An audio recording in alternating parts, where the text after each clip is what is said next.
Hey guys, what's going on? It's me, Yasin, and LG just announced the new LG G7 ThinQ, and my initial impression was, I thought that phone was canceled.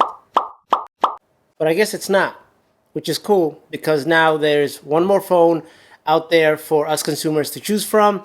So in this video, I just want to talk about what stuck out to me after seeing the release and also after seeing a couple of videos on YouTube. The first thing that you notice right away is that display. It's a 6.1-inch display LCD panel, and it's not OLED, so I'm like a little, I like OLED panels, but this panel is supposed to be really good and also supposed to get really bright, like up to 1,000 nits outdoors so that you can see it nice and bright when you're outside in the sun. So I can't wait for that. And then the next thing you notice right away off the bat when you're looking at the display is that it has a notch. Now, I know there are some people that like the notch, some people that don't like the notch, and then some people that don't really care. Me personally, it doesn't really bother me unless I'm watching YouTube videos and on landscape and it cuts out some of the video. But Android nowadays have that pinch where you can pinch in the video and then it won't cut off anything on the side. But what LG did in this phone is that it gave you the option to either have a notch or turn off the notch in the software where it's just a black bar on top and you get a little bit of a bezel. So that way you can decide whether you want the notch or not want the notch, and that gives us options. I like that. I like when companies do that, give us options, because not all of us are the same.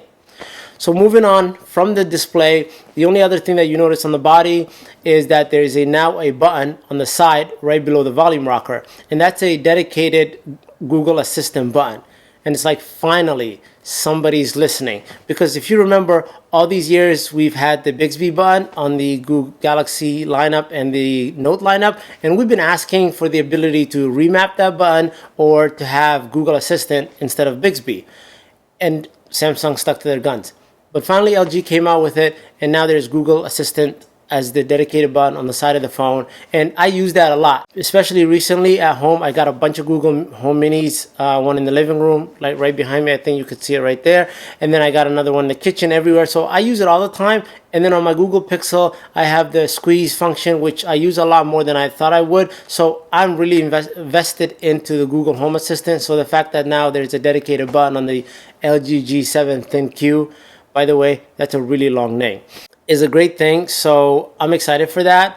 The only downside is that they didn't give us options here in terms of mapping that button to other stuff. And like I said, I like when we get options from companies, because not all of us use our devices the same way.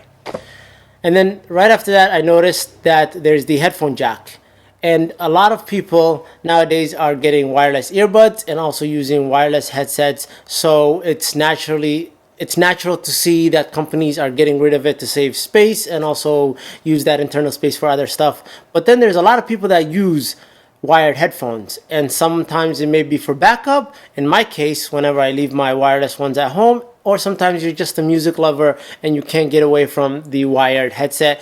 But LG has you covered. There is a dedicated 3.5 millimeter headphone jack, and then paired that with LG's DAC, then it's like a music lover's heaven right there. So that's pretty awesome that it has that. And this brings me back to the options and giving people a choice. Just because there's a headphone jack doesn't mean that you have to use a wired headphone, but you have the option now to use it, which is something that I like, and which is something that LG seems to be doing now. Jam-packing their phones with a lot of features, but then also giving us the options to use which ones we want to use and not use which ones we don't want to use. And then moving on from that, we have all the normal go-to specs for a 2018 flagship phone. You got the Snapdragon 845, 4 gigs of RAM here in the US, and then 6 gigs all internationally.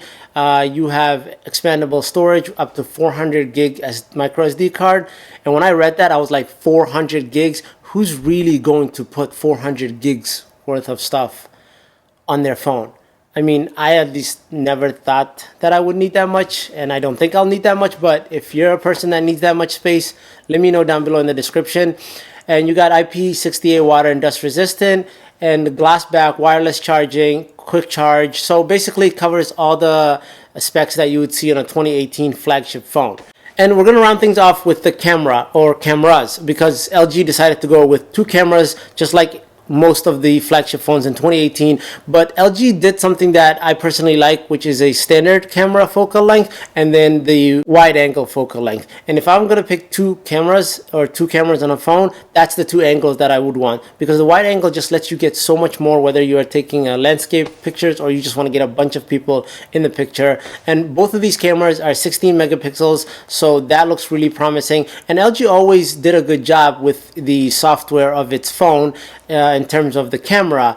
It always gave you the pro features where you can dial the exposure, the ISO, the white balance. So with both of these cameras, both being 16 megapixels and having those options, then that honestly is something that I'm looking forward to. I always love mobile photography, and I'm always doing camera comparisons between phones. I've did a couple of them actually in the past year. If you guys want to see any of them, I'll leave those linked down below in the description, so make sure to check those out. Like I said, initially I thought this phone was not coming out, and then out of nowhere, boom, it's all over the place and everybody's covering it. Let me know what you thought about the LG G7 ThinQ. Man, that is one hell of a long name. I'm just gonna call it the LG G7. Also, down below in the description, I'm gonna put a poll of all the different features that I talked about, and let me know which feature that you guys like by voting for that specific feature. And you can leave a comment in that poll if there's something that I forgot or something that I should be paying attention to. Anyway, I hope you guys liked the video. If you did, please give it a thumbs up. Consider subscribing to my channel. I'll catch you guys in the next one. Until then, stay plugged.